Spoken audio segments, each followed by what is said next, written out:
Hello everyone, आज मैं बना रही हूँ मशरूम कोरमा। इस ग्रेवी को हम बिना क्रीम के बनाएंगे, फिर भी ये बहुत गाढ़ी बनेगी। तो चलिए इसे बनाना शुरू करते हैं। सबसे पहले एक बोल में आधा कप दही ले लेंगे। दही थोड़ा गाढ़ा इस्तेमाल करिएगा, बहुत ज़्यादा पानी ना हो इसमें। अब इसमें 2 चम्मच अदरक लहसुन का पेस्ट डाल देंगे। अब इसमें 1 चम्मच देगी मिर्च या कश्मीरी लाल मिर्च पाउडर ऐड करेंगे। ये ना हो तो आप सिंपली आधा चम्मच लाल मिर्च पाउडर डाल दें। 1 चम्मच जीरा पाउडर, 1 चम्मच धनिया पाउडर, आधा चम्मच नमक डाल देंगे। अब इन सारी चीज़ों को अच्छे से मिक्स कर लेंगे। आप चाहें तो इस मिक्सचर में थोड़ा सा कसूरी मेथी भी डाल सकते हैं। और इसी के साथ हमारा दही का मिक्सचर बिल्कुल रेडी है। अब इसमें कटे हुए मशरूम डाल देंगे। मैंने यहाँ 10 मशरूम लिए हैं। आप चाहें तो इसमें आधा मशरूम आधा पनीर भी ऐड कर सकते हैं। इसी रेसिपी से अगर आप मशरूम पनीर करी बनाएंगे वो भी बहुत बढ़िया बनेगा। दही को मशरूम के साथ अच्छे से मिक्स करिएगा ताकि दही कोटिंग मशरूम पे अच्छे से हो जाए। सारी चीज़ें अच्छे से मिक्स हो गई है। अब इसे हम आधे से 1 घंटे के लिए ऐसे ही छोड़ देंगे। इसके बाद एक बोल में 50 ग्राम काजू ले लेंगे और इन काजुओं को आधे घंटे के लिए पानी में भिगो कर रख देंगे। इसके बाद एक कढ़ाई में 3 से 4 चम्मच ऑयल ले लेंगे। जब ऑयल गर्म हो जाएगा तब इसमें 3 लंबाई में कटे हुए प्याज डाल देंगे। अब इस प्याज को मीडियम फ्लेम पर तब तक भुनना है जब तक कि जो प्याज है वो ब्राउन ना हो जाए। आप एक बार इस सब्ज़ी को बना कर देखिए, ये बहुत ही बढ़िया बनती है। ये देखिए प्याज अच्छे से पक भी गए हैं और हल्के ब्राउन भी हो गए हैं। अब गैस को बंद कर देंगे। इन्हें आप तेज आंच पे नहीं पकाइएगा वरना ये बाहर से तो लाल हो जाएंगे पर अंदर से कच्चे ही रह जाएंगे। अब इसे एक थाली पर निकाल लें ताकि ये जल्दी ठंडा हो जाए। जब यह ठंडा हो जाएगा इसे ग्राइंडर जार में निकाल देंगे।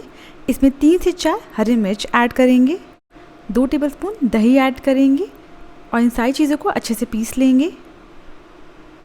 सो हमारा प्याज का पेस्ट बिल्कुल रेडी है। इसके बाद ये देखिए जो हमने काजू भिगो कर रखे थे वो भी अच्छे से फूल गए हैं, इन्हें भी पीस लेंगे। काजू का पेस्ट बिल्कुल रेडी है। अब फाइनल ग्रेवी बना लेते हैं। अब कढ़ाई में 3 चम्मच घी ले लेंगे। आप इसकी जगह बटर या ऑयल का इस्तेमाल भी कर सकते हैं। जब घी गर्म हो जाएगा तब इसमें 6 से 8 काली मिर्च डाल देंगे, 4 इलायची, 3 लौंग, 1 इंच दालचीनी और 1 तेज पत्ता डाल देंगे। इन्हें एक बार चला लेंगे और इसके बाद जो हमने मशरूम मैरिनेट करके रखा था वो इसमें डाल देंगे। अगर आपने पनीर और मशरूम को साथ में मैरिनेट किया है दोनों को साथ में कढ़ाई में डाल दीजिएगा। इसे एक बार चला लेंगे और इसके बाद इसे 5 मिनट के लिए पकने देंगे। गैस की फ्लेम को मीडियम रखिएगा। लगभग 5 मिनट हो चुके हैं। मशरूम ने थोड़ा पानी भी छोड़ दिया है। अब इसमें जो हमने प्याज का पेस्ट बनाया था वो डाल देंगे और इसे मशरूम के साथ अच्छे से मिक्स कर लेंगे। प्याज का पेस्ट अच्छे से मिक्स हो चुका है। अब इसमें मसाले ऐड करेंगे। 1 चम्मच देगी मिर्च, आप इसकी जगह कश्मीरी लाल मिर्च पाउडर का इस्तेमाल भी कर सकते हैं, इससे कलर बहुत बढ़िया आएगा ग्रेवी का। 1/4 चम्मच हल्दी, 1 चम्मच धनिया पाउडर और 1 चम्मच गरम मसाला डाल देंगे। अब इन सारे मसालों को ग्रेवी के साथ अच्छे से मिक्स कर लेंगे। सारे मसाले मिक्स करने के बाद इसे 1 मिनट के लिए पकने देंगे और इसके बाद इसमें काजू का पेस्ट ऐड करेंगे। काजू के पेस्ट की वजह से ये जो ग्रेवी है ये बहुत ही गाढ़ी और बहुत ही टेस्टी बनेगी। काजू के पेस्ट को ग्रेवी के साथ अच्छे से मिक्स कर लेंगे।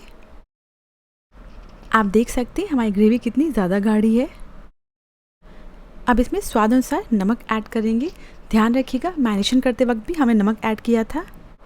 और इसके बाद आपको जैसा ग्रेवी चाहिए उस हिसाब से इसमें पानी डाल देंगे। सो मैंने यहाँ भी इसमें आधा कप ही पानी ऐड किया है। अगर मिक्स करने के बाद आपको लगे और पानी ऐड करने की ज़रूरत है तो आप अपने हिसाब से और पानी ऐड कर सकते हैं।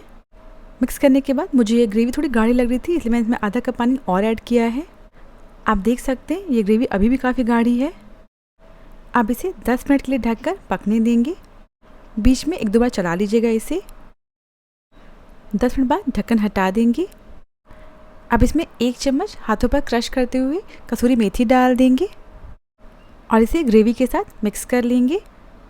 और इसी के साथ मशरूम मसाला बिल्कुल रेडी है। एक बार आप मशरूम इस तरीके से बना कर देखिए, हर किसी को बहुत पसंद आएगा।